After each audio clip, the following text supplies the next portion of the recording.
বাংলাদেশ সেনাবাহিনীতে steel core cyclone HSR sniper rifle যুক্ত হল। বাংলাদেশ সেনাবাহিনী তাদের লং রেঞ্জ নির্ভুল ফায়ার সক্ষমতা শক্তিশালী করতে যুক্তরাজ্য ভিত্তিক প্রতিরক্ষা প্রস্তুতকারক স্টিল কোর ডিজাইন নির্মিত সাইক্লোন এইচএসআর .50 বিএমজি স্নাইপার বা অ্যান্টি ম্যাটেরিয়াল রাইফেল বহরে যুক্ত করেছে। স্টিল কোর সাইক্লোন এইচএসআর হল 12.7x99mm বা .50 বিএমজি ক্যালিবারের একটি হাই পাওয়ার রাইফেল। এটি বোল্ট অ্যাকশন মেকানিজমে পরিচালিত হয় এবং সাধারণত 5 রাউন্ডের ডিটাচেবল ম্যাগাজিন ব্যবহার করে। এর কার্যকারী রেঞ্জ প্রায় 2000 থেকে 2200 মিটার পর্যন্ত হতে পারে। রাইফেলটির মোট ওজন প্রায় 14 থেকে 15 কেজির মধ্যে।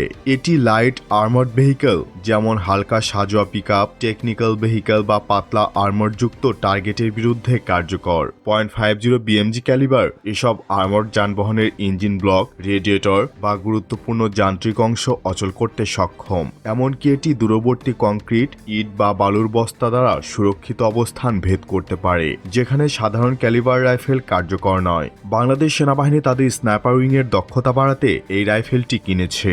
এর আগে ব্যবহৃত ড্রাগন অফ এসভিডি বা টাইপ 85 রাইফেলগুলো মূলত ডেজিগনেটেড মার্কসম্যান রাইফেল ডিএমআর হিসাবে পরিচিত ছিল, কিন্তু এই সাইক্লোন এইচএসআর একটি প্রথাগত এবং অত্যন্ত নিখুঁত স্নাইপার রাইফেল যা অনেক দূর থেকে লক্ষ্যভেদের সক্ষম। এটি বিরূপ আবহাওয়া যেমন অত্যাধিক আর্দ্রতা বা ধুলোবালির মধ্যেও এর অ্যাকুরেসি বজায় রাখতে পারে, যা বাংলাদেশের ভূখণ্ডের জন্য অত্যন্ত উপযোগী।